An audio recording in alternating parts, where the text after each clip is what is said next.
If, like me, you're into all things retro computers, then maybe this channel might just be for you. If you're interested in the ZX Spectrum, BBC Micro, Amstrad, the Dragon 32, the Commodore range of computers, again, this channel may just perk your interest a little bit maybe. Also, if you're interested in programming using books from the 80s and 90s, such as these that I've got in front of me, then again, you might just find some of the information that we are going to be talking about over the coming weeks and months here on Back to Spec 83, again, a little bit interesting. Now, this channel is all about the 80s, as you can probably guess from the logo itself, Back to Spec 83. But we are going to be spending a lot of time on the ZX Spectrum. Now, the only issue I have got, or the only sticking point I have got, is the fact that my original ZX Spectrum 48K, this one, is a little bit, well, let's just say we've had to put her out to pasture. The actual TV outports, the lead that is into obviously the older TVs, it's given a poor signal, a poor quality signal. The sound plays all right, it obviously does everything else okay, the keys work, everything's fine, but the quality of the actual screen itself is somewhat shot, so we won't be using that. I'm a bit gutted because I absolutely love the ZX Spectrum 48K and the original at that. I do also have the ZX Spectrum Plus with the keyboard that obviously is a little bit controversial to a lot of Speccy fans. Again, the TV output, it gives a poor quality picture. I perhaps should get these two models repaired, and there may be somebody watching this video who does just that, because these two computers are they're my childhood basically. They really are. So for the purpose of these videos, we are going to be using Retro Games' The Spectrum, and I will show you guys a quick look at what that is in case you do not know yourselves. But basically, the Retro Games' The Spectrum, it is a like-for-like system from the 1980s on the good old ZX Spectrum 48K. It has the same rubber keys.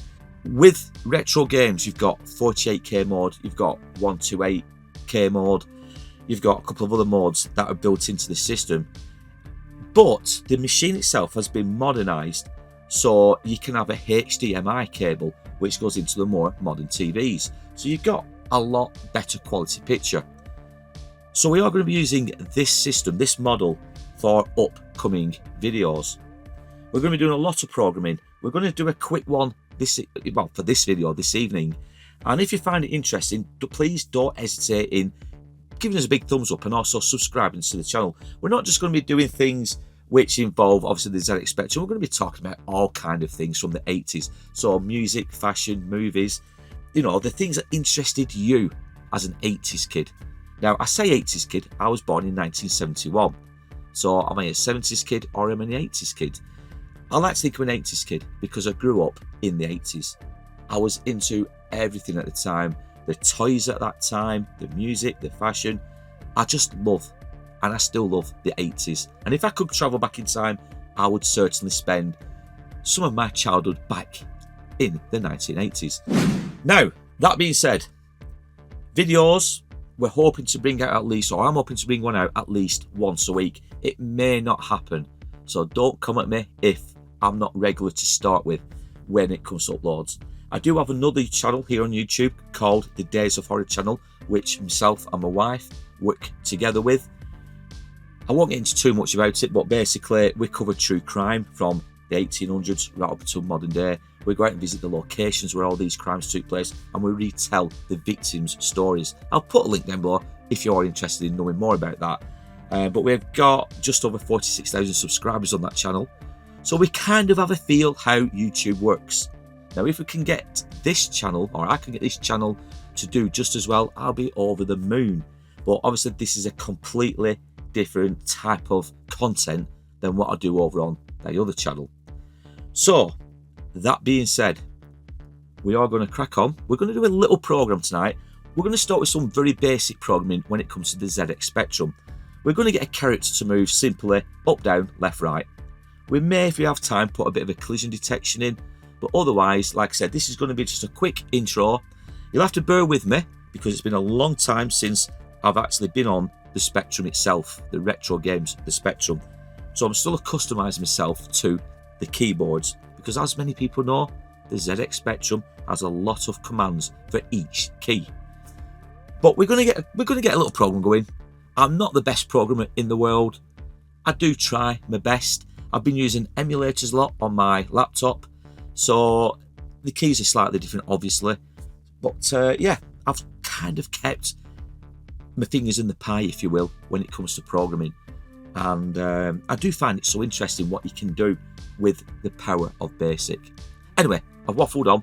Let's crack on and create our first program here on Back to Speccy 83.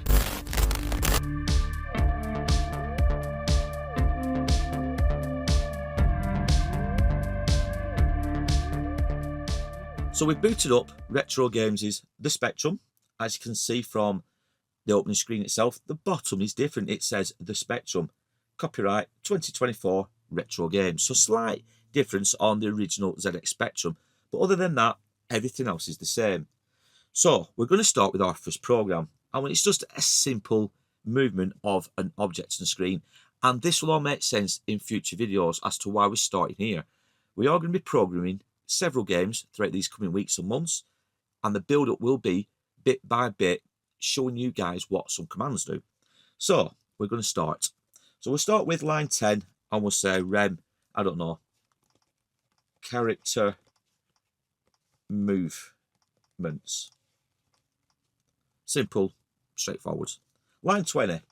So let's place in our X and Y positions for the character, and we'll start with let X equal 10 and let Y equal 15.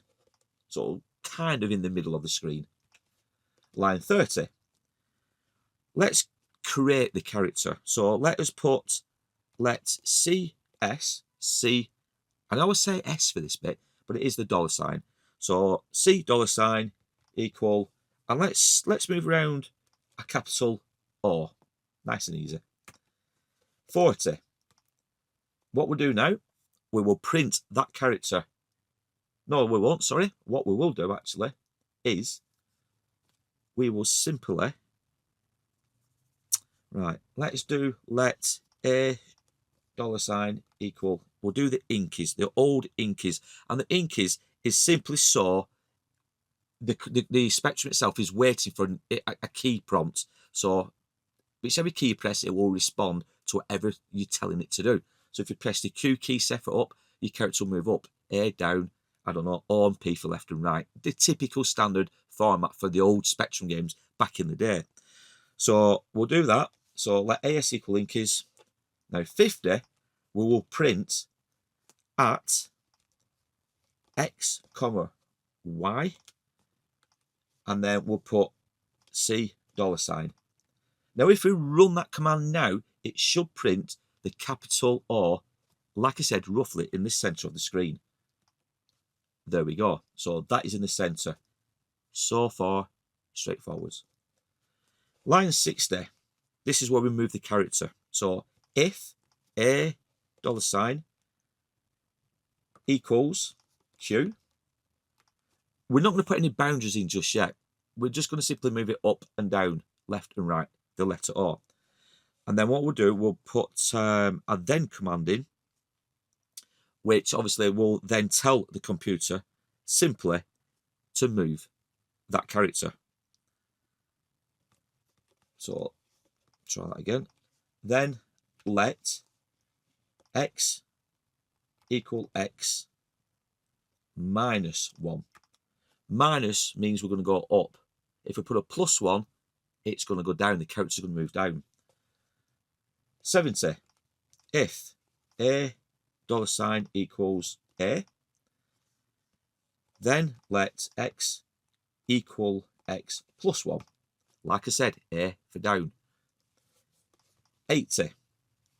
If A $, equal or, then let y equal y minus 1, minus to the left, plus to the right. 90. If a $, equal p, then let y equal y plus 1. Now we need a goto command to send the loop of the program back to line 40, which will then obviously keep waiting for that keyboard prompt. So if we put line 100, go to line 40, this should hopefully move the character, but it will leave a trailing line behind it, as you will soon see. So if I move up, as you can see, the O moves up very quickly, but it leaves a trailing O behind it. If we go down, it does the same. If we go left, and if we go right. So the keyboard is working, the key command's working. Now if we go too far up, or too far down, the O itself will bounce from the top back down if we go too far. It's a very simple program. Now, if we list the program, what we could do is, if we go to line 60,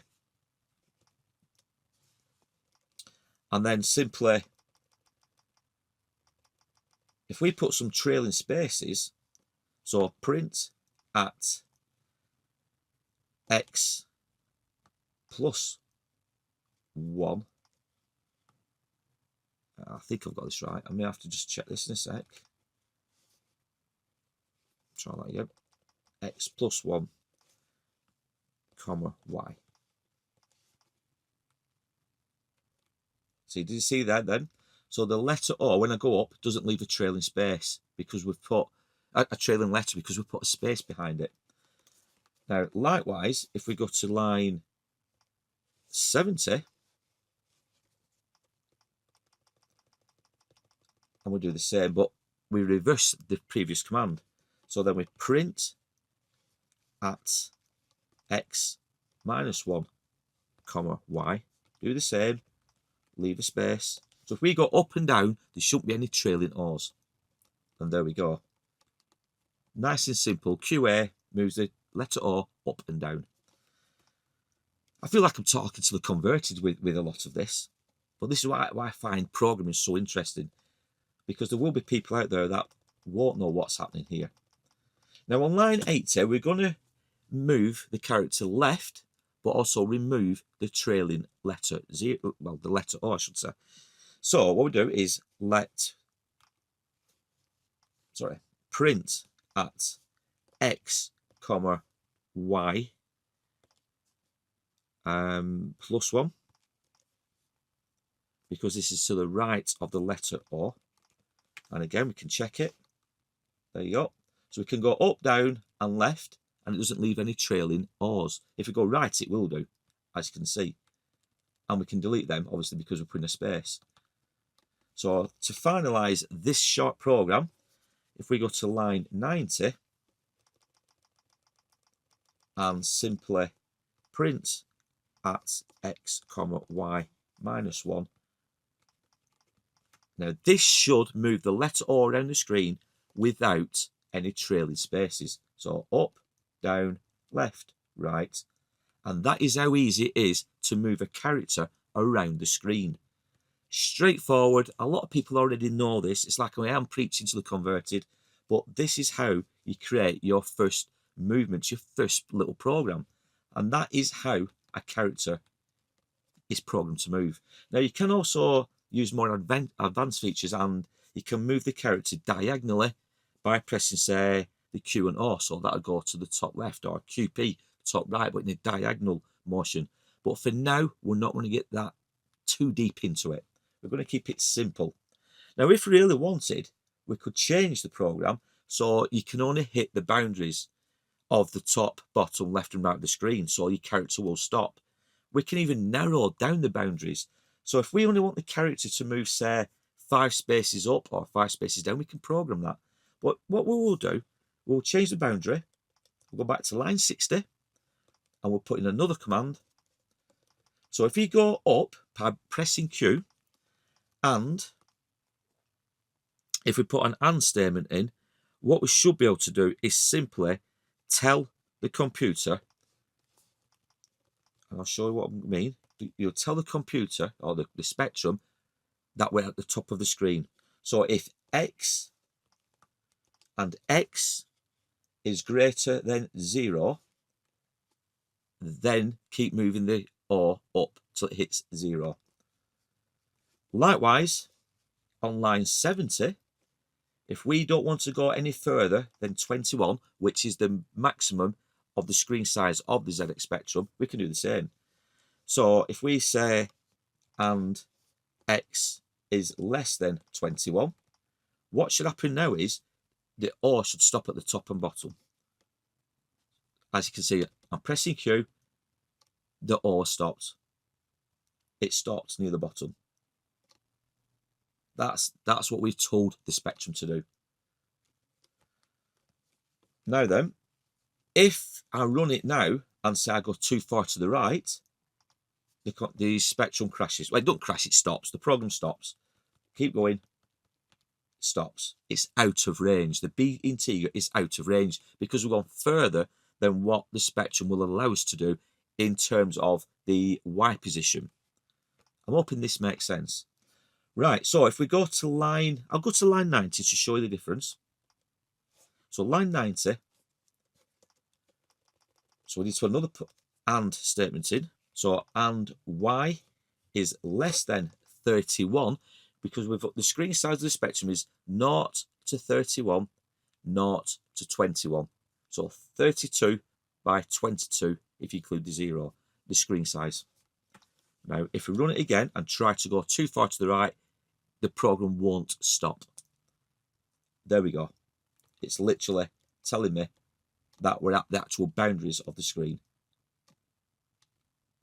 Now, what we should do is obviously finish that. So line 80. Same again, but this time it's and Y is greater than 0. So, yep, yep, yep, all the way across, yes. So that is simple character movement if you want to move your player, your character on screen. That is the very basics of character movement. Now, there are a lot of other things we can do with this. We can put collision detection in. So we can actually put things in such as a star. So if I go back to line 20, but I put line 25, and if I put print at, I don't know, 5,5, and we put in the asterisks, run. So there's your asterisks at line 5, 5. So X5, Y5. Now if I go through that, it deletes it. The letter O deletes that asterisk. But if we put in 95, you could use screens or attributes. We'll get into what all this means at a later date. But I'm just going to show you what a character collision command can be. So if we use the screen example, and again, you'll have to bear with me till I find it because I've completely lost it. But the screens command will tell the Spectrum that we're hitting that asterisk, and we can do whatever. You can stop the letter O, or you can create a sound effect maybe, or you can maybe total up your score like +1, +5, +10, whatever. You can use it as a score routine. It could be an object that you've got to pick up in the game. But this is what I mean about collision detection. So what we'll do, we'll create that now. We'll create a screen attribute, and hopefully we can get this running. So what we've done, we have literally, or I've literally just added line 95, and I've put the actual collision detection routine in, and it simply is if screen $ bracket X, Y, end bracket equals the asterisk, then stop. So if the letter O hits that asterisk, the program will stop. And just to show you guys, if we hit the run, so we can move around, we can go up, down, left, right, and the letter O is absolutely fine wandering around that screen. If, however, we run into the asterisk, as you can see at the bottom of the screen, stop statement, we've told the Spectrum to stop. Now we can do anything we want with that command. We can literally tell it to stop. we can put commands like, I don't know, let SC equal SC, I don't know, plus 10 maybe. So if you've got a score routine, if every time you hit that asterisk, you can increase score in a game. You can remove lives if it's a nasty in the game. There's loads of things you can do with these screen $ attributes. What we'll do, we'll put let's just put a beep in or something like that, just so you can hear a tone. And all being well, that should work well. So if we change the then stop command to a then beep, and we'll put beep, I don't know what this is going to sound like, but something like that. As soon as we hit the beep command, you should hear that sound. So we've now put in obviously the attribute for the collision detection. So when we move the letter O, if it hits that asterisk, then you should hear an audible sound. So we'll try that now. So we run. So again, I can go up, we can go down, we can go left, we can go right. Now, if we hit that asterisk, you should hear an audible beep. Simple, straightforward beeps. And as you can see, the asterisk has disappeared, but we can still move our character around the screen. It's a nice little straightforward program, as you can see. Now we can put all kinds of animations, graphics, user defined graphics into this program. We'll do that at a later date. But for this intro video, I just wanted to show you what is going to be coming. Like I said, we're going to be talking about programming. I'll be showing you guys the things that I kind of know. I want you guys to put me right and tell me where I'm going wrong, because my programming skills are a bit rusty. Many years ago, I learned Pascal, COBOL, Fortran, and I kind of got into it when I was back in my old college days. Obviously, life gets in the way. You get a job, you kind of lose all that because of other commitments, children, marriage, things like that. But just recently, I've been getting right back into programming on the ZX Spectrum, and I'm kind of finding my way again, finding my feet, if you will. So, but obviously, there's going to be things I get wrong. I do things a long-winded way. My programming might not be up to scratch with a lot of you guys. I appreciate that from the outset. I am not here to say that I know it all. I don't. I know extremely well. I don't really know that much, to be honest. I make it up as I go along, and I learn from other YouTubers, from books such as this and that and the other. I use all them for resources to see what commands do, what attributes do, how to speed things up. So yeah, so if you enjoy stuff like this, that was just a basic intro as to what we were going to be doing. We are going to be creating a game from scratch. I have got 2 in mind that we could do. One of them I have written on an emulator and it does work well, but I need to now transfer it to the Retro Games Spectrum. But if you do enjoy this type of content, you want a bit of fun with it, nothing serious, we're all in it here to learn, then please, by all means, give us a big thumbs up, subscribe and share this.